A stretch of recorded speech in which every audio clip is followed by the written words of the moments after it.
तो वीडियो लोग फाइनली आज लास्ट ऑफ अस भी कंप्लीट हो चुका है। फाइनली वो दिन आ चुका है जब मैं लास्ट ऑफ अस के बारे में इस वीडियो में चर्चा करूंगा। तो यार जिन लोगों को लास्ट ऑफ अस के बारे में नहीं पता है तो ये एक गेम की लाइव एडेप्टेशन सीरीज है जो आप डिज्नी प्लस हॉटस्टार पे इंडिया में देख सकते हो और बस 31 तारीख तक है, क्योंकि 31 तारीख के बाद HBO मैक्स का सारा ही कंटेंट डिज्नी प्लस से निकल जाएगा और पता नहीं कहाँ चले जाएगा, वो तो 31 तारीख के बाद ही पता चलेगा। तो हाँ अभी तो टाइम है, तो ये सीरीज जल्दी जल्दी देख डालना, इसे मिस करने की गलती बिल्कुल भी भूल के भी मत करना। और ये सीरीज वैसे तो आती है ज़ॉम्बी वाली सीरीज के कैटेगरी में, लेकिन ये सीरीज टिपिकल ज़ॉम्बी सीरीज से या फिर टिपिकल ज़ॉम्बी मूवी से बहुत अलग है, क्योंकि इस सीरीज के क्रिएटर जो इस गेम के राइटर है उन्होंने ही क्लियर किया था एक इंटरव्यू में कि ये सीरीज ज़ॉम्बी के बारे में नहीं है, ना ही एक्शन के बारे में है। ये सीरीज है इमोशंस के बारे में, लव के बारे में, स्टोरी के बारे में, जो इस वेब सीरीज को देख के पता भी चलता है कि हाँ ये कोई टिपिकल ज़ॉम्बी सीरीज नहीं है। जहाँ पे इस सीरीज में जो ज़ॉम्बी आउटब्रेक दिखाया गया है वो होता है एक फंगस की वजह से कॉर्डिसेप्स। उस फंगस को काफी रियलिस्टिक सी अप्रोच दी है, जहाँ पे इस प्रकार का फंगस रियल लाइफ में एग्जिस्ट करता है जो इंसेक्ट्स को इन्फेक्ट करता है, ना कि इंसानों को। और ये फंगस अपने होस्ट के दिमाग को टेक ओवर कर लेता है, बाद में इसके शरीर में जितना हो सके उतना फैलेगा, जितना खींच सकता है उतना खींचेगा। बाद में इसका एंड गेम एक ही है, मरना, लेकिन उससे पहले ये जितना हो सके उतना फैलेगा। लाइक ये फंगस हवा में है, छींक के थ्रू,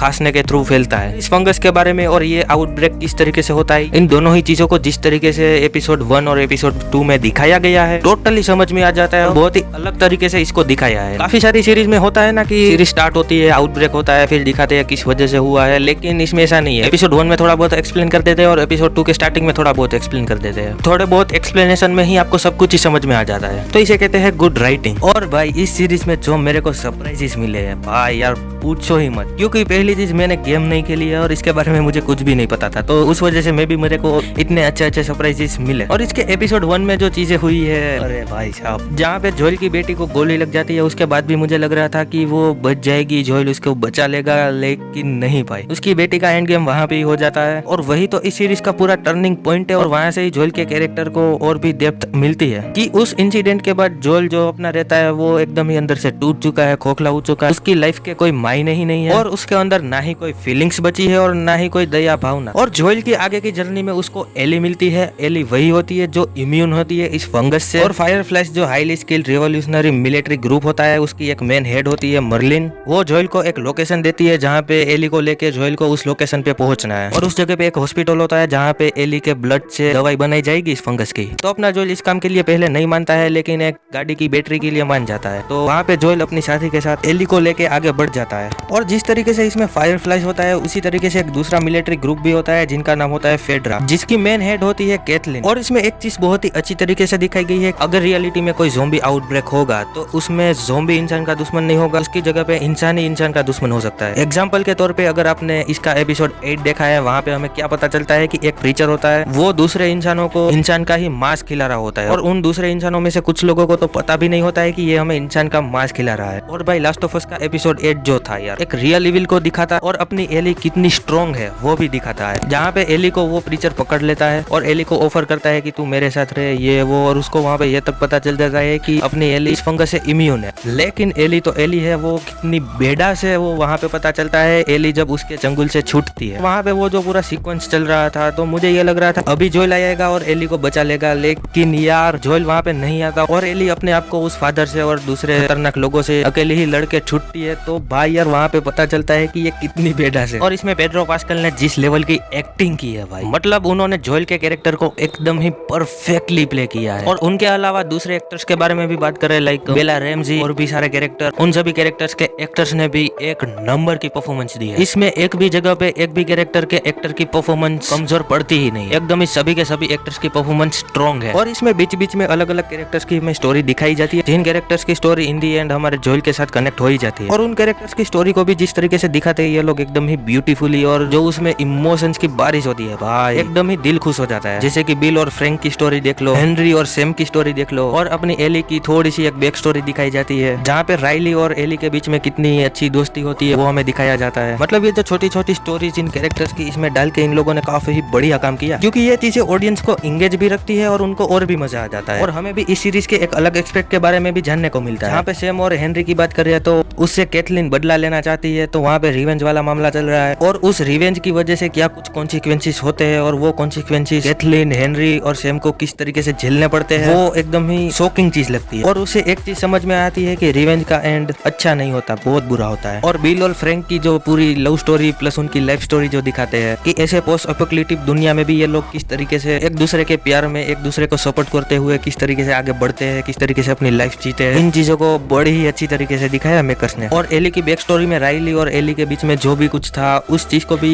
बड़ी ही अच्छी तरीके से दिखाया, लेकिन उसको जो सैड एंडिंग दी गई वो चीज लिटरली दिल चीर देती है। और वैसे तो इस पूरी की पूरी सीरीज में दिल चीर देने वाले मोमेंट्स बहुत सारे हैं, लेकिन इस सीरीज की एंडिंग जो थी भाई यार, लिटरली मेरे अंदर से आवाज आ रही थी कि जोएल ने अचानक से वक्त बदल दिया, जज्बात बदल दिए, सब कुछ ही बदल दिया। इसके एंडिंग में जो भी हुआ उसको देख के लिटरली मेरे मन में ऐसे धक धक हो रहा था कि क्या चल रहा है। मतलब कि जोएल ने एली के लिए जो पूरा केओस मचा दिया और वहाँ पे ऑलमोस्ट आधा दर्जन लोगों को मार दिया भाई, उसको मैं अच्छा मानूं कि बुरा मानूं कुछ समझ में ही नहीं आ रहा था। और इस चीज के बारे में अगर आप सोचोगे तो आपको ऐसा लगेगा कि जोएल अच्छा है क्योंकि वो एली को बचाने के लिए ये सारी चीजें कर रहा है। दूसरे एस्पेक्ट से सोचोगे तो ये लगेगा कि एली की वजह से वो वहाँ पे आधे दर्जन लोगों को मार देता है, एली की वजह से दवाई बनेगी, उस दवाई की वजह से और भी लोगों को बचाया जा सकता है, वो उस पॉसिबिलिटी को भी खत्म कर देता है। और जोएल ऐसा इसीलिए करता है क्योंकि वहाँ पे एली के जान को खतरा होता है, इसी वजह से जोएल ये वाला कदम उठाता है। और Joel in the end Ellie से झूठ बोलता है कि वहाँ पे कुछ राइडर्स आ गए थे जिन्होंने हमला कर दिया था, जिस वजह से वहाँ पे मुझे तुमको लेके भागना पड़ा। और जब एली पूछती है कि मर्लिन का क्या हुआ तो जोएल उसको कुछ नहीं बताता, लेकिन शायद एली मन ही मन समझ गई होगी कि मर्लिन भी वहाँ पे नहीं बची। और हाँ, इसी वाले फाइनल एपिसोड में हमें यह भी दिखाया जाता है कि मर्लिन की वजह से ही एली बच पाती है, क्योंकि एली की माँ जो रहती है वो मर्लिन को जानती होती है और शायद वो दोस्त वोस्त कुछ होते हैं। और जैसे ही एली का जन्म होने वाला होता है वैसे ही एक ज़ॉम्बी वहाँ पे आ जाता है जो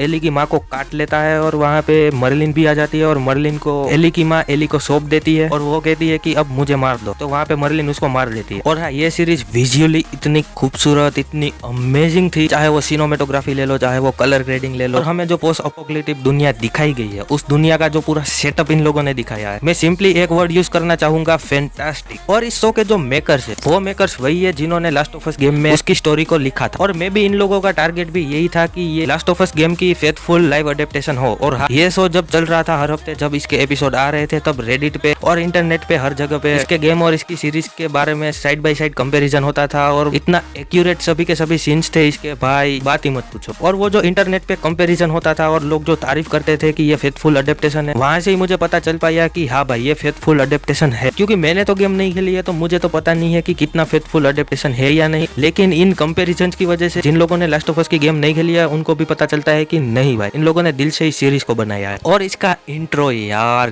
क्या ही गजब का इंट्रो, मैं तो स्किप ही नहीं करता था इसको इंट्रो। और उसमें जो म्यूजिक भाई यार, इसका जो म्यूजिक है यार लिटरली एकदम वो मेरे को कामिंग और एक रिलैक्सिंग सा लगा, वो जो पूरा गिटार वाला था वो। और इस सीरीज में जो भी साउंड इफेक्ट्स यूज हुए हैं, जो भी बीजीएम यूज हुई है, वो एकदम ही ऑन पॉइंट होता था, एक्यूरेट होता था, एकदम मर्ज कर जाता था। स्पेशली इस सीरीज के मेरे को कैरेक्टर्स बहुत पसंद आए, वो चाहे जोएल हो, एली हो, टेस हो, बिल हो, फ्रैंक हो, सेरा हो, Tommy, Riley, Kathleen, Marlene, Henry, Sam, मतलब ओवरऑल कैरेक्टर सारे ऑसम है। और मैंने इस शो की इतनी ज्यादा तारीफ इसीलिए की है क्योंकि ये शो हकदार है तारीफ की। और हाँ, मैं फालतू में निट पिकिंग तो करना नहीं चाहता कि जबरदस्ती का मैं कोई नेगेटिव पॉइंट गिनवाऊं यार, ऐसा मुझे नहीं कर। और मैं पहले से बोलते आ रहा हूँ, अगर कोई चीज पसंद आ जाए तो गलतियों को इग्नोर किया जा सकता है, खास करके लास्ट ऑफ अस जैसी सीरीज में तो आराम से। आप लोगों ने भी ये सीरीज देख रखी है तो कमेंट सेक्शन में अपने भी विचार बताओ जल्दी। और लास्ट ऑफ अस का सीजन 2 ऑलरेडी ही कंफर्म ही था, लेकिन फिर भी एक न्यूज निकल के आ रही है तो मैं आपको बता देता हूँ कि इसके क्रिएटर ने ये बात बोली है कि लास्ट ऑफ अस गेम का जो पार्ट 2 था उसमें जो भी सारी चीजें हुई थी वो लास्ट ऑफ अस के सीजन 2 में एक साथ नहीं दिखा सकते, उसके लिए तीसरा सीजन भी लाना पड़ेगा। और लास्ट ऑफ अस गेम के पार्ट 2 से लास्ट ऑफ अस के सीजन 2 को लास्ट ऑफ अस के सीजन 2 में काफी सारे चेंजेस भी करने वाले हैं। तो हाँ भाई, इस चीज से एक और चीज कंफर्म हो रही है कि मे भी तीसरा सीजन भी आ सकता है। और हाँ, जैसा लास्ट ऑफ अस सीजन 1 था वैसा ही लास्ट ऑफ अस सीजन 2 होगा, तो तीसरे के लिए भी एक्साइटमेंट होगी। बाकी अगर लास्ट ऑफ अस के फ्यूचर के बारे में अगर कुछ बात करें तो